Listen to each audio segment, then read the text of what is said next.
Welcome to the Mom and podcast. We're your hosts, Susanne Kearns and Missy Stevens. We want to help you through everything that happens in the ellipses, from your professional life to your emotional health. You're a mom and so much more. Let's figure out what comes next together.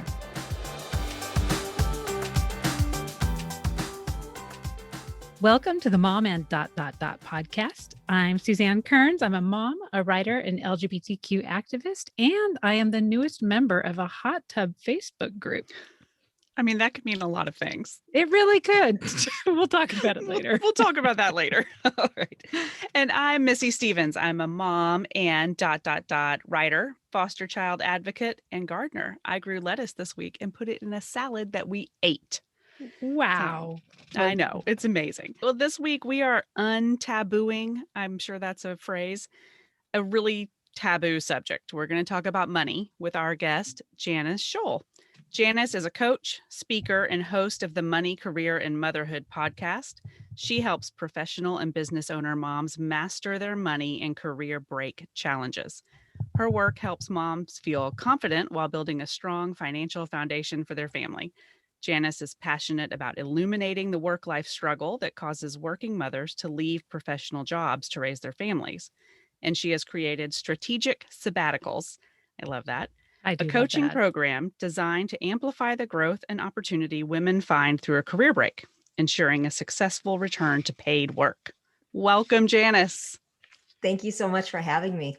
That description is just like everything I needed 15 years ago. So I'm excited for the people who are getting it now when I needed it back then. But I still need it now. There's so many different phases of our lives when we do need all of that. So now, before we get too much into the money matters, I think that your story, I know, is one that Missy and I certainly relate to, but can you talk a little bit about, what you did pre-parent life and how the arrival of your daughter kind of rocked your world a little bit? Because they have a way of doing that, making us question all of our decisions and our priorities in our life. Every choice we've ever made. Yeah. Yes, they do. And, mine are 11 and 7, and I'm still doing that on a fairly regular basis. But, my husband and I had really great professional lives, and we were just killing it in what we were doing personally and professionally pre-baby. And, we were so excited when our daughter was going to be born, and we planned as much as we can. I mean, we're people who we had spreadsheets for vacations. And I know people, this does not sound fun, but it actually is. That. Yeah, we're all spreadsheet people here. Yeah. Yes, on a soul level. That's who we were. So we went into, pre-parenthood with, we need to educate ourselves. We need to make plans. We need to have strategies for this to work. I was a commercial banker before and after our first was born. And so it was a busy and kind of a volatile schedule, but we thought we had it all figured out on the spreadsheet. And then our daughter was born, and she didn't follow the books. And we really struggled in early parenthood. She had some medical challenges. And one of the things that really rocked my world was the fact that in my personal life, my job was to manage risk. It was to identify and mitigate risks that the bank and our clients could face. And here I was in my personal life, and we were facing much higher medical bills than we had expected. We were facing my, disconnect from my work due to the real identity crisis that motherhood had brought me. And it was shocking to me that me, being a person who was supposed to be good at managing risk, really just didn't anticipate what we were in for. And so that was one real experience that stuck with me and still does, because I want families to be able to spend their time when things don't go to plan, focusing on what's important, not focusing on the money. That's what I really realized. We were finance people, and we were able to manage financially the challenges that our daughter placed on us. But it took every ounce of my being to manage the emotional changes and the motherhood changes.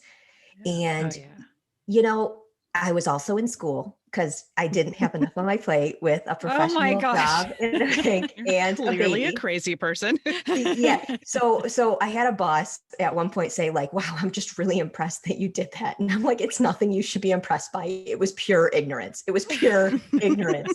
Learn from my mistake. Right. Exactly. But here I was, so I was killing it in my career. I was killing it at school. I was at a great school. And so like, I thought I was doing some things right. And then the basic thing of being able to take care of this little human, I was failing at, is how I felt. And as I went through this process, I needed to finish school. I committed to myself. I committed to my daughter that I would finish school, that I would show her that I could do this.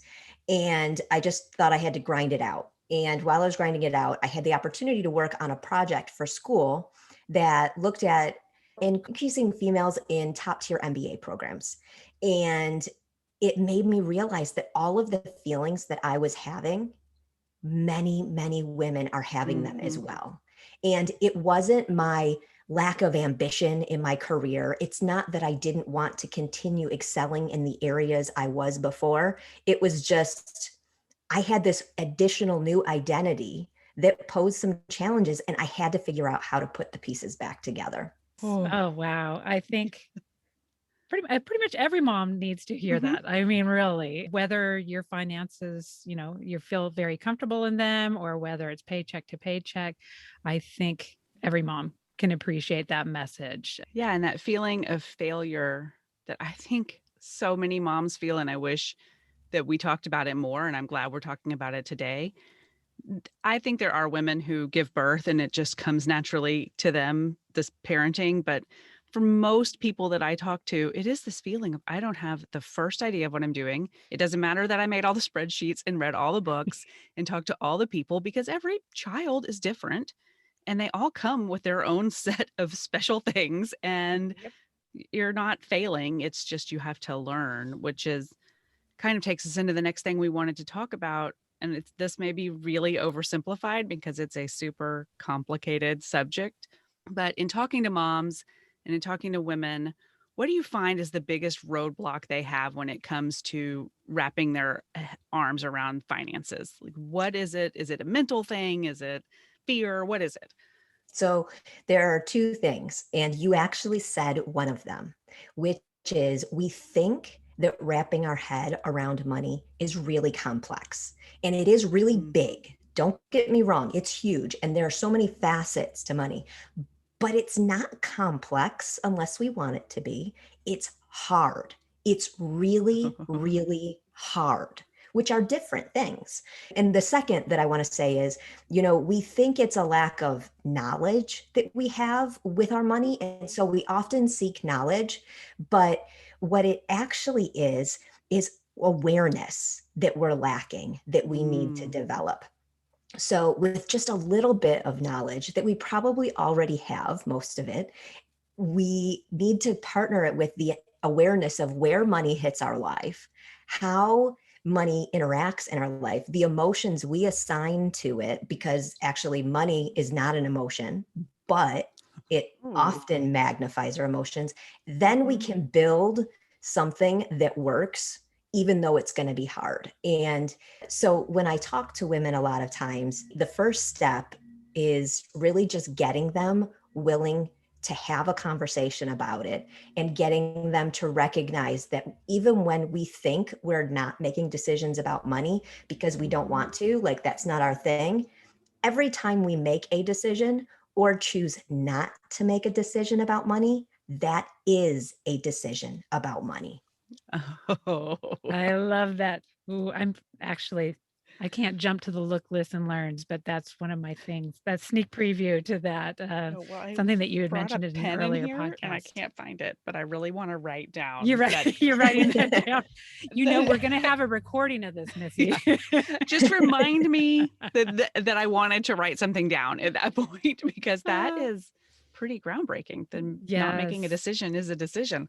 Exactly. And I think not making the decision is making the decision, obviously, but sometimes that decision then means that you have no insight to your own finances. I've had several friends who either through a spouse dying or through divorce, they have learned situations about their finances that they never knew that Surprise. there was a loan or that there was a gambling problem or that they just didn't have the savings that they thought they had. And Mhm. so what do you say to women who are like, "Oh, I'm intimidated. I don't want to know all that stuff. I don't want to be involved," but just to let them know how critical it is that they need to be involved in the money stuff. Yeah, well, over 90% of us will be the financial manager for our household at some point in our life, Mhm. whether it's due to a divorce or it's due to the death of a spouse. Women outlive men. So hopefully that time will happen, years and years and years in the future. But the reality is, we have unique financial needs, we have unique financial challenges. And it is really hard to pick up your finances in the midst of a disaster, whether it's a divorce or Mhm. it's a death that is unexpected. That is a time when you need all of your emotional energy to focus on other things. You don't Yeah. need to be focusing on money. And so it's this weird conundrum when I'm talking to women, because the way that we take the hold that money has over our lives off of us is learning about money and understanding it. That's the way that we get to actually shut money out of our emotions and out of our lives. We have to know about it. And a lot of women often say, well, but we have this system, my husband and I, and, he does the money stuff, and that's okay. It's okay to divide and conquer. We do that in all kinds of ways in our family. Mhm. But it's the conversations that you need to start having so that you can start understanding, first of all, where your spouse, how they think about money, because the Yeah. way that we think about money can be fundamentally different. And so just understanding the perspective and then setting goals and looking at your family values in relationship to money can be a way to put you on the same team as your Mhm. spouse without questioning the day-to-day management of the Yeah. money. And that's And the first piece. And then the second is emergency binder. Keep an emergency list, an emergency binder. Keep something that says, hey, these are our bank accounts, these are our loans, these are our obligations, our payments, just so that, like, we leave something for the babysitter. Hey, these are the emergency contacts. This is basically the babysitter list for us with our finances. yeah, oh, that Yeah. I'm so glad you said that because that was what I was going to ask next is like really nuts and bolts, like what your Mhm. recommendations are. So you have that binder. Is that something where you would imagine on a weekly basis or a monthly basis that couples would sit down and, know the login and passwords? I mean, I would think would be the very bare minimum Yes. requirement to make sure that you're involved and that you have the access and Yeah. visibility into what your actual assets are. Yeah. But any general best practices for how to make sure that you're on top of things? Yeah, so the logins and passwords and all that kind of stuff, I don't think you really need to go through it weekly or monthly. Semi-annually is fine, because unless you're adding a bunch of stuff to that and Yeah. going through a period, like if you just bought a house, there's a lot of change in your money Mhm. management.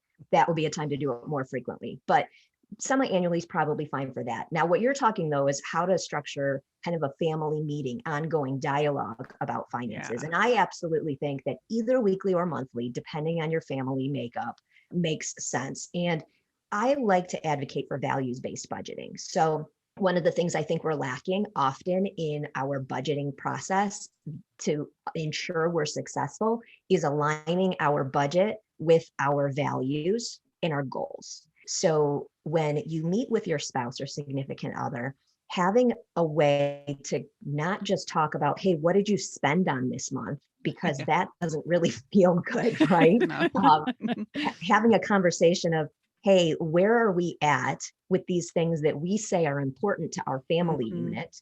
What do we, like, what are we on the same team about? What do we want to make sure we're teaching our kids? What Yeah. do we want to make sure we're setting our goals for in the future? And then how is our money and our spending aligned with our values and goals.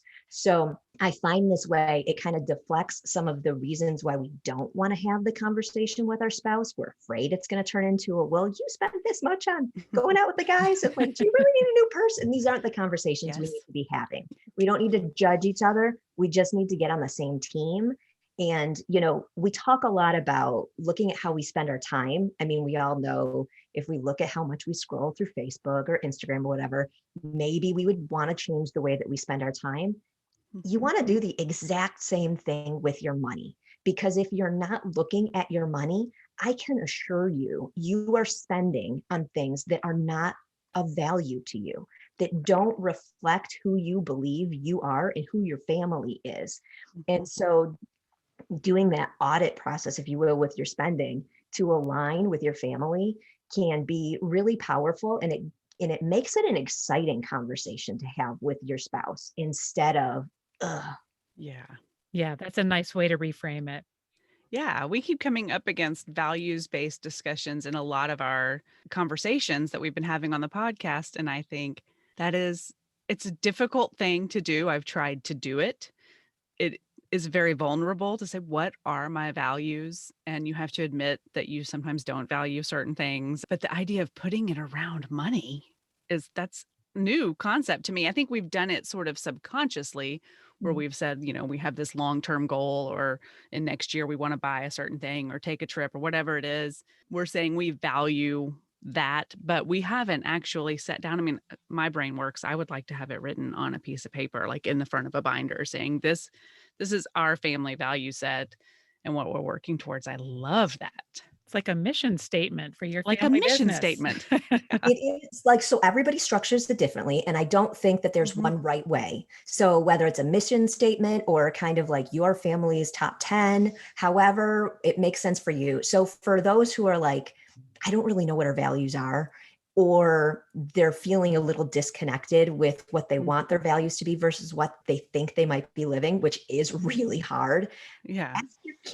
Ask your kids as young as they are. It doesn't matter, because our kids can give us insight into things that we do versus the way that we want to perceive ourselves. Oh my gosh. This is going to be an interesting exercise. Yes. It's so painful, but the kids will come up. So I find kids come up with catchphrases, that like we don't catch that we say. So like one that we didn't know was a family value was safety first. We say this all the time. We've got little kids and we're always trying to convince them to like be smart about things like bike count, like everything that we do. So safety first. And then, when we're talking through homework or hard things that we're doing, are you up for the challenge? Like we want to promote the idea of trying new things and new activities.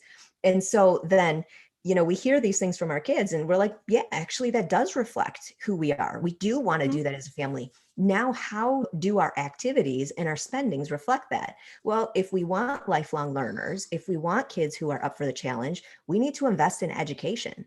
That's not just, hey, buying you stuff for school or sending to private school. Our kids are in public school, but that's, we take trips. Like one thing we don't skimp on is family vacations, because we think that family vacations built like adventures promote bonding. They promote that lifelong learning. We're exploring new cultures, things like that. So we align our spending with what we believe our family values are. And they change over time too. And that's okay. Sure. So speaking of values, I think a lot of our listeners find at some point they need to change how they're working, whether that is going back to work or stepping down and maybe not having a paycheck for a little while. And I think one of your real specialties is helping moms plan for that. So what are the top considerations when you're trying to make a plan? Especially, I think I want to focus on a reduced income right now. Like if you're saying, I'm not going to be the top earner in the family for a little while, or I'm or a only zero earner. Yeah, or a zero earner, or I'm only going to work, 10 hours of contract work that pays almost nothing, So whatever that is, like when a woman comes to you and says, this is what I think I want to do, but I have no idea how to do it. I mean, I think a lot of our listeners are like, I could never quit. How do you help them plan for that? Yeah. And this is, the fear of the financial impact should not be what stops you. Now, your finances may not be in a position where you can take a career break. That's a fact. So some families are unable to make that choice. Right. But if you are able to, but you're afraid of your ability to get back into the workforce or kind of navigate that time while you're out of the workforce, that fog, that lack of visibility into the future often keeps women, mothers in particular, in challenging circumstances that are not aligned with their values. And that is like a really straight way to discontent and, burnout and lots of feelings and mom guilt. Like nothing can layer on mom guilt. Like I'm working a job I don't like. I should be grateful for this job. I hear that. So I should be grateful. I have this great job, but I don't want to be doing this. And, it goes back to values. And I think 2020 was such a great year to assess what our priorities are. But the thing that you first have to do is separate the emotional side of a career break and the financial implications of a career break. And so you want to take a look at your budget and really do like a break-even type budget. And we talk about break-even in business, how much revenue do we need in order to sustain the business at a base level? And you want to take a look at your family and understand what your break-even is. How much money does the family need in income in order for you to cover your expenses? And you don't want to look at wants and needs. People look at wants and needs a lot, and that is important for a long-term planning, but you need to look at mandatory versus discretionary. You can't quit your job tomorrow and say, well, I have a lot of wants, but if you have loan obligations that are assigned to those, you need to really understand it from hey, what are our mandatory payments each month to sustain our family? So that's the first step. And then the second is that emotional piece and looking at how do you view yourself? What is your professional identity? How is that going to change when you're not receiving a paycheck? Most of us have a lot of our self-worth wrapped up in our net worth. I am really bad at this, guys. So you're talking to somebody who likes to talk about money, who has a lot of opinions on it. And I struggle with this on a regular basis because it was such a part of who I was for so many years before the kids existed. And you cannot just turn that off. So understanding how to talk to your spouse about it, how to navigate the fact that maybe you're going to make decisions out of your career break differently because that paycheck analysis, you're going to value your time differently. And paycheck versus purpose is something that I find women who have taken a career break really need to invest their energy and understanding, because can you manage the emotional impact of taking one and adjusting to being on one, but coming out of it, many women will take the first job that comes their way that offers them a decent amount of money, and then they're back in the exact same circumstance that they left. And the goal is that you develop that awareness through your break so that you can align your skills and what you believe you want in the future. So you said, yeah, Missy, and I don't know how many people they want to get back to that old professional path that they were on so badly that they'll just take what they can get. And we do that, and we undervalue ourselves when we do that. We take things that lifestyle wise might not be what we want. And just, whoever you were when you left that career, don't let that person be the one who decides the career you go back into and how you earn an income. You changed, and we need to let adult mom make the decisions for where you want to go from here. Even going back further than that, I feel like the 18-year-old who chose a college major is the one who's making career decisions sometimes. But yeah, even just as far back as when the kids were born, yes, even then we're a different person and have different priorities and have adjusted our values. And so, yeah, I think it's so important to think of it that way. Yeah, I say it's 25. There's because this is like a sweet spot. You feel like maybe you've gotten a job, you're making a little bit of money, you have this trajectory, you have visibility on what's coming. And so we set this this is what my career, my linear, super totally straightforward career path is going to be. And then we always seem to go back and evaluate based on that. But I don't want to be 25 again. I want this life that I have. So using this definition of success that this person that isn't me anymore had written really isn't valuable. It's how we get caught up on not moving forward. And actually, while you're talking about this idea of going back into the workforce after the break, I have found in my life, back when I was working, I'd get this big bonus or whatever. And I'd think, oh, wow, I got this much more money. That means we could like practically take another vacation every month. And, and flush. But somehow it just gets absorbed into life, and it doesn't seem to show up in this big way that you thought it was going to. And I feel like there's a big danger once you go back to work and you have this paycheck, that it's really easy for it to somehow just get absorbed into life, and you don't use it really strategically unless you plan around it. And then in addition to that, there's all these additional costs that you hadn't had before with childcare, housework, or outsourcing things. So would love your thoughts on just how to, just like you planned for leaving and reducing your income, how do you plan for going back and expanding your income? Well, I love that you asked this question, because I don't know if anybody's ever asked this. How do you deal with the increase in income that your family is going to receive when you go back? But you're exactly right. And, we think that having a second income is going to increase our opportunities so much as a family, and they do. But they also increase our expenses. Like you said, there's the childcare impact. There's the decisions that we make. And going back to, it's not a wants versus needs analysis, it's a mandatory versus discretionary. We can buy a nicer car. Maybe we change where we live. We take on kind of those ongoing expenses that we think we can afford when we add that second income. So oftentimes we don't actually improve our financial circumstances by adding that second income. And it's so important. And there's a book, The 2-Income Trap, and the suggestions for the solutions to how to solve this. I'm not advocating or going against, but just understanding that this idea of what we believe a second income to be for our family is often not actually the security blanket that we think it is really important for people to recognize. Our costs inflate with our income most of the time. So finding a way, this is where that awareness piece comes in, finding a way to understand how you spend, what you value, and being able to stop yourself before you incur debt or expenses that are going to inflate your break even that we talked about.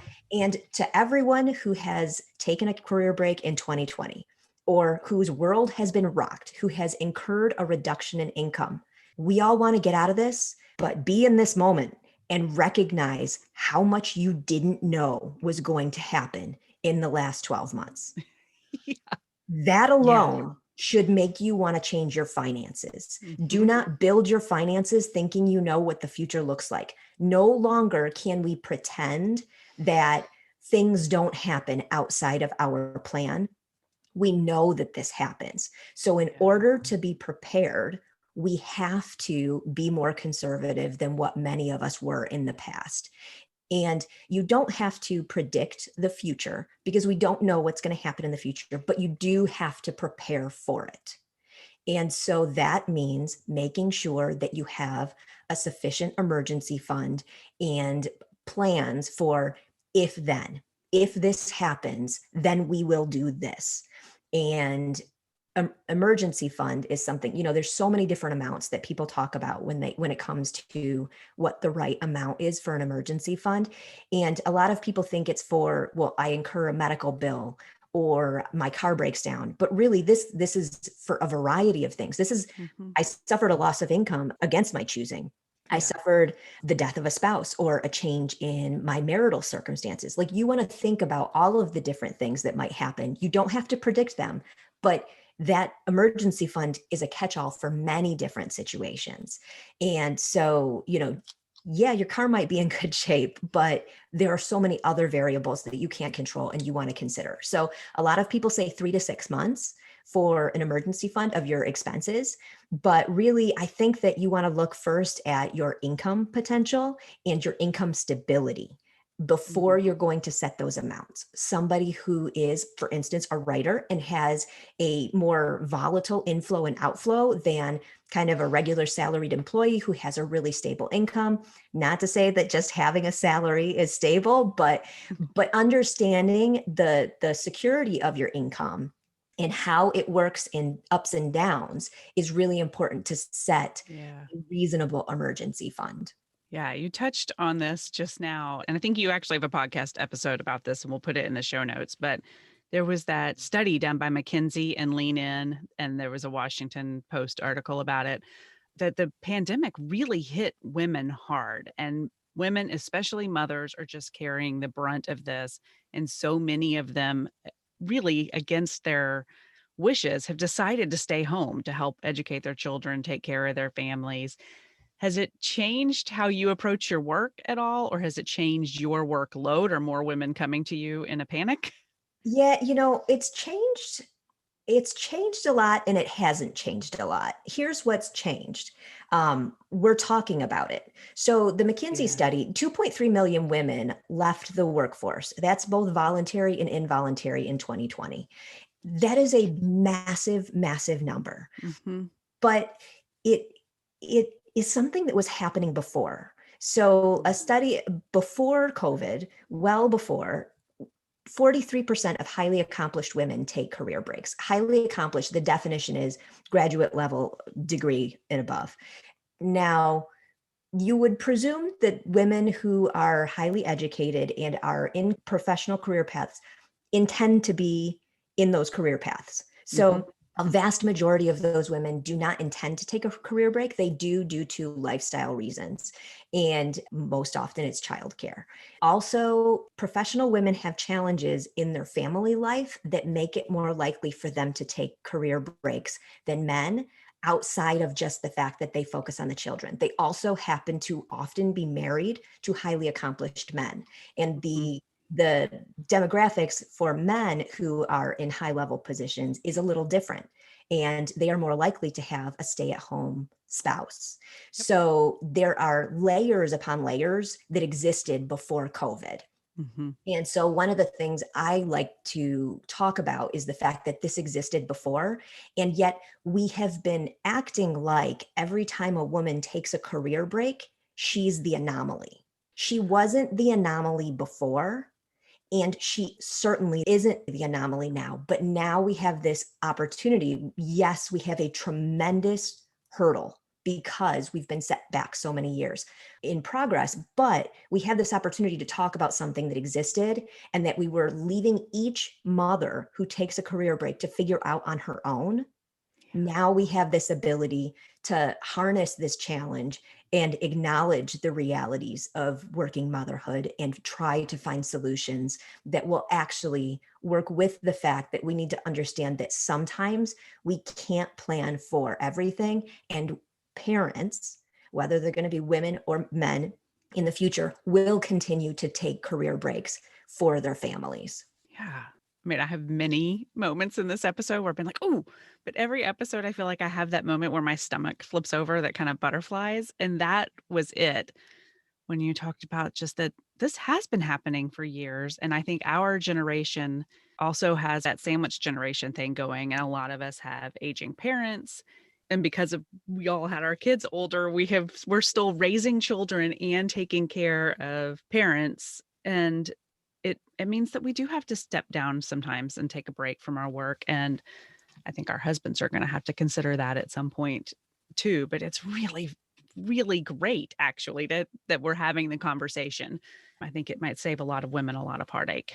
It does, because, we feel like, again, this is where some of the mom guilt comes from, and the working mom guilt. It's like, I don't feel like I'm thriving in either my work life or my home life. Mm-hmm. And it must be because I'm doing something wrong. And so by acknowledging that it's really hard That's not saying we can't do what we choose to, or we can't do it all if we are successful. That's just acknowledging that, hey, like there are some barriers and let's help each other acknowledge them so we can make plans to clear them, to get over them together, however we need to proceed. But if you don't have it all at the same time, it doesn't mean that you're not ambitious. It doesn't mean that you're not doing a good job. It doesn't mean anything other than you have set your values and you need to be somewhere else right now. It's that simple. Kind of makes me want to cry. I know. I love that. It's realistic yet empowering. And I just think it's something that a lot of people, right, just maybe me and Missy really need to hear. So I have to talk to myself about it a lot. So I know. I was seriously, as you were talking, I was like, I need like a page a day calendar of you just telling me these things. Yes. That would be really helpful. You need to create that. That's your next gig. I like it. That's it. So now, before we jump into our look, listen, learn segment, I feel like we've covered a lot of ground here, but is there some big message for moms you want to make sure we don't close out without sharing, or any kind of programs that you have that we want to make sure we mention that listeners can know about? So I'm going to start offering a live Q&A on a monthly basis for career breakers that they can just pop in. You know, what I find is so important when you are on a career break is community with like-minded women. It's great to have mentors who have been there and done that, but like you need people in the trenches with you sometimes. And so I want to create that. So if anybody wants to just check the website or email me directly, they can get information about those events that'll start happening. And you know, I don't want to do it in a Facebook Live. I don't want to do it in a bigger group because I want people to be able to ask their personal questions, because sometimes when we're getting started, it's hard to even ask. So I think that's going to be really important. And then I'd love for people to check out the podcast. The Money, Career, and Motherhood podcast is what I host. And I will be focusing more specifically on career breaks. It's always been a topic that I've talked about on the podcast, but I think the unique financial challenges and, you know, the returning to career path, whatever you want that to be, whether that's starting a business or going back to your old life or whatever, we need to have more dialogue on focusing on the solution, not just focusing on the exit. It's great. The podcast is really, really good. We've enjoyed listening to it. It's so good. Yeah. So Janice, I believe you are aware of our Look, Listen, Learns. That is the time when we just talk about things that we've been watching, reading, listening to, learning. So what are your Look, Listen, Learns for this week? Yes. So I am reading right now the book Pachinko. Oh, yes. Yes. And so I don't think I mentioned it, but fun fact, our family lived in Asia for 5 years. Oh, and neat. So we lived in Japan for 3. And, you know, living in Japan made me realize how much I don't know about history other than what the textbooks had taught us, and, you know, the deep and rich cultures outside of the US that are so thoughtful, but we don't really know much about. So I'm not a history buff or anything. So Pachinko is really, really intriguing because it couples great story with really intimate information about like what life was like at that time. And so I highly recommend it. I'm halfway through and I love it. Oh yeah. We read that with our book club, and just the geographical and political divides of the different areas, which I think kind of like you're saying, as Americans, sometimes we oversimplify other areas of the world. And we're just like, oh, it's all that area. They must all be friends. And just like in this small geographical area, the huge differences that can, you know, break apart families. Oh, such a good book. I'm glad you brought that up. I haven't thought about that for a while. And then I just finished listening to Born a Crime by Trevor Noah. And so it's so good. And I really underestimated how good it was going to be. And I knew it's about growing up in apartheid in South Africa. And so I was like, okay, mentally, I've got to be in the right space to listen to this. And I didn't expect it to be so entertaining. It's such and I didn't really know Trevor Noah before. Like, I guess I've been living under a rock because everybody else does. But so I didn't really appreciate his sense of humor and his storytelling ability. And it's such a great listen. Like, I'm sure it's great to read, but I loved listening to this story so much. I can't even believe everyone needs to listen or read. Oh, I'm glad you listened to it. I listened to it also. Actually, I did too. It was my running mix for a while. I did a half marathon to it, but he's so good. And the story is so, and yeah, it's hard to say, oh, he made apartheid entertaining, but the way that he's able to weave his personal stories in there and put real life into it. Oh, so good. And he is so dang funny. Oh my gosh. He's so funny. We saw him live. Well, it's probably been at least a couple years now. It's been at least a year.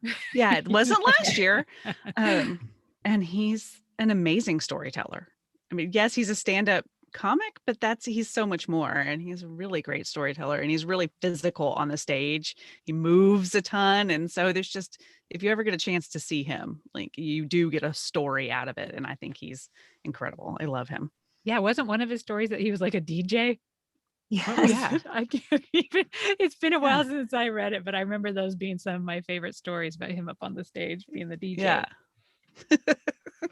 So what about you, Missy? So it's funny that you brought up Trevor Noah, because my Look, Listen, Learn this week is another South African comedian.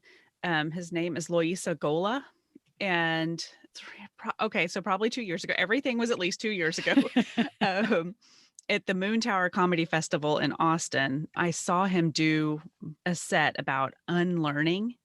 And I have not stopped thinking about unlearning since he did that set. And he now has a special on Netflix, which is why I bring it up today. But he talks about that our growth is not just about learning new things and exploring new things. It's that sometimes we have to undo the stuff we've been taught, and we have to unlearn the things we thought all of our lives. Yeah. And especially here in Texas, you hear a lot of, well, that's just the way we always did it. And I never had that problem growing up, or my family just did it this way. And it's, well, yes. But now maybe you unlearn that because there's a better way, or a better way to look at it or think about it. And he tells a story about his mother, and I won't spoil it since the special is out, but she was a lifelong unlearner. And I just think that's so amazing. So I highly recommend his special. He's another good storyteller. He has some great funny stories about race and politics and growing up in South Africa. But the unlearning part is the part that I just can't shake. What a great term, a lifelong unlearner. I love that. Yeah, it's so crazy what we say and do to ourselves that locks us in. Of just like, well, I was always taught this, or it worked for me for years. Well, fine, it did, but now it's different. And Janice, I think you allude. Oh, I'm sorry. I can't help but think about how that relates to your finances. Yes, that's what I was thinking. Your beliefs about money that you learn from your parents, and yeah. You do a really great segment on the blog about undoing like lifelong, or not blog, on the podcast rather. Why did I say blog? But on the podcast about like those money ideas we have that we had to kind of undo and challenge. I went to, it was one of the Texas Women Conference sessions. This was a few years back. Of course, it was a few years back. But it was a really small group, but it was talking about finances, and they had us break into even smaller groups with just like 2 or 3 of us, and we all shared. And that was one of the questions they asked is like, what lessons did you learn from your parents growing up about money? Whether it's managing it or just money in general, like if it's good or if it's bad, or, if it makes people do bad things, there's just all kinds of emotional things. Like you said, money's not an emotion, but there's so many different emotions that can be tied to it, either from our own experiences or just from what our parents have taught us over the years. So it was really interesting. I'd never thought about it that way before, but just to be forced to think, what did your parents teach you about money? Like, Yeah, and it's hard because we sometimes we have great parents, and maybe there was this one thing that wasn't perfectly aligned with the way you look at money today. But so we feel bad, like our parent, you don't want to say, well, my parents didn't do a good job. And the reality is we all are doing the best that we can with money, with whatever lessons we had. So even if you had great parents, they may not have done the best at teaching you, or in your little kid brain, it might have just been your interpretation. That's often a thing that, we don't get to have a conversation with 7-year-old us to understand how the limited information we got about money translated into something that we could understand at our level that's now turned into a story that we live in our lives. Yeah, but kind of like you had asked about, ask your kids what those catchphrases are, whatever that they're picking up on. The thing that I remembered the most in that discussion, and it wasn't even something, because my mom didn't really have conversations with us about money, but I do remember the one thing was she wrote checks. She still writes checks. I'm like, Mom, no, people don't write checks anymore. But, she would write checks because that, was money, or she'd pay with cash, but never, ever, ever used a credit card unless it was to buy plane tickets.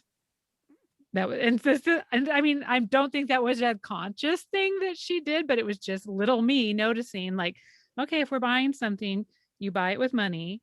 And then she always said that, oh, I just put it on the credit card, but I pay the credit card bill right after it comes. It's just that this is such a large ticket item that I, have the safety of putting it on this credit card. So yeah, it was just kind of, that was the one thing that stuck with me. And it wasn't even a conscious thing that she was trying to teach me. But now my brother and I both have never had a credit card bill. I mean, I'm almost 50 years old. I have never not paid off any credit card by the end of the month. And I was going to say, if you're going to pick something up from your mom, that's a great one. Yes. Yeah. And I consciously tell my children that all the time. And I tell them that story because I think that, my brother and I were both able to buy our first house in our early 20s. And I think that that's a big reason why, is because we weren't saddled with that. We just set up my son with, or not just, it's been a little while, but like he has a credit card and he has money in the bank and budgets it. And so things that we might have bought for him, we ask him to do it so he can see how that works. And a lot of the money still comes from us, but he's managing it. And he's much more financially aware than I ever was at that age. But he said when he got his credit card, he's like, what's my limit? And it's attached to ours. And so he has quite a limit. And we're like, please tell us you understand that you can't spend the limit. Like, you have to have the money in the bank to back it up. And he totally did get it, but he loves torturing me. So he's like, I could buy that. I have enough money in my limit. Like, you don't have that much money. No. Oh, no. Okay. And so that brings us back to unlearning, which I think that applies to a lot of areas of our life. And so what's your look, listen, learn? Well, this has nothing to do with anything about what my real look, listen, learn is, but you mentioned the Moon Tower in 2019, which a lot of things around Austin are named Moon Tower. And I never quite understood that. They just literally put back up a moon tower in our neighborhood. I guess, these things are like 100 years old. The only ones that exist in the world anymore, I think there's 8 of them left in the whole world, and they are all in Austin, Texas. And one of them's in our neighborhood. And I kind of feel bad for the people because these things are huge. I'm taking a picture of it and we're going to link to it in the show notes. And you got to see it. And now it is in someone's front yard. And it was being really in their yard for the past year. Oh yeah. It's in like 5 people's front yards because each leg of it, it's so bizarre. It's just like a giant robot. It's kind of like a robot came to life and just decided to stand in your front yard forever. So, and I got to go see it at night and see how bright this thing is. Cause the whole point is it's supposed to be as bright as the moon. So good luck falling asleep.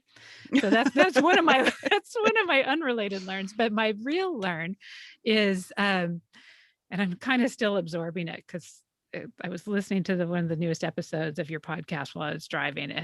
And so it was the Julie Lithcott-Hames episode. And we talked about this idea earlier in this podcast too, but this idea of inertia and how you are making decisions by not making decisions. And I actually have used that phrase a lot, but in a advocacy role. Like I run a group that does advocacy for LGBTQ students, and I try to communicate to people who have really good intentions, but maybe don't speak up or whatever, that by making the decision to not say something, you're saying something. And it's the same idea that making the decision to not do anything, it's making a decision. But I just think that it applies to so many different areas. And Julie commented on that about, your life is happening. why are so many people just like think you're just sitting around waiting for someone to tell you go, and then that's when you start living your real life? It's like, no, it's now. And every decision you make or don't make really matters, and it impacts the trajectory of your life. And I just thought that, that was just so interesting. So I'm learning, or kind of processing the learning of that idea. And I love how you brought it up as it applies to money as well. So I just think people should be thinking about that. What kinds of things that you say that you value, but are making a decision by not making a decision about how you're going to approach that in your life. So I like that. Yeah. Oof. Yes. Well, is there anything that we didn't cover? I mean, I think there's a lot. There's about a million. We'd like for you to come back and do some more episodes. I know. I feel like we talked about a lot of things, and it's hard. Like, somebody might be like, okay, well, where do I need to start? Start by having a conversation, whether that's with your spouse or your friend. We talked about how money is taboo, but let's start breaking down that taboo so that you can get access to what you need wherever it is in your money relationship. That's fantastic.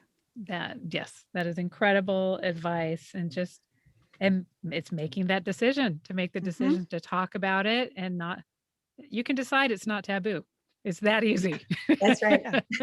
You don't need to think of that just because you've heard that, or society says that, or we've been taught that by parents or some other grown up as we were growing up. So I mean, think about how hard it was to find out what certain professions paid.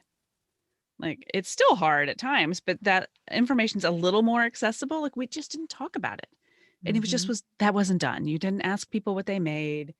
It's still hard to go into a job interview and they ask you what your salary requirements are. And you're like, oh, what are you going to Oh my gosh. Could we just do like a whole nother episode on our worth and how we give away our time and our value once we do not have an income associated with it? And we will volunteer 80 hours a week for no pay.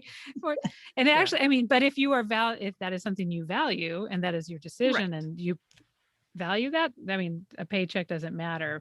But if it's something that you are doing because you feel like it's an expectation, that you join the PTA when that's not something you prioritize, or you drive someone's kids to and from camp, even though it means you have to go 5 miles out of your way. I mean, just got to make those decisions. Like, what are you valuing your time just because you're not getting paid for it anymore? It's like with women, especially mothers, we are givers. We are of service to others. It's just natural to us to give. It is unnatural for many of us to ask for compensation for our time and the things that we do.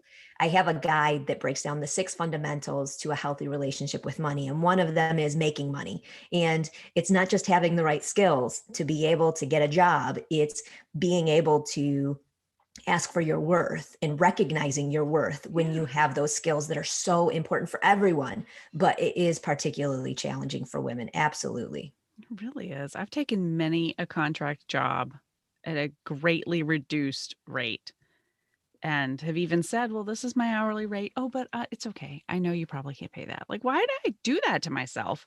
Yeah. Like, this is my hourly rate. You need to pay me. I mean, it's work.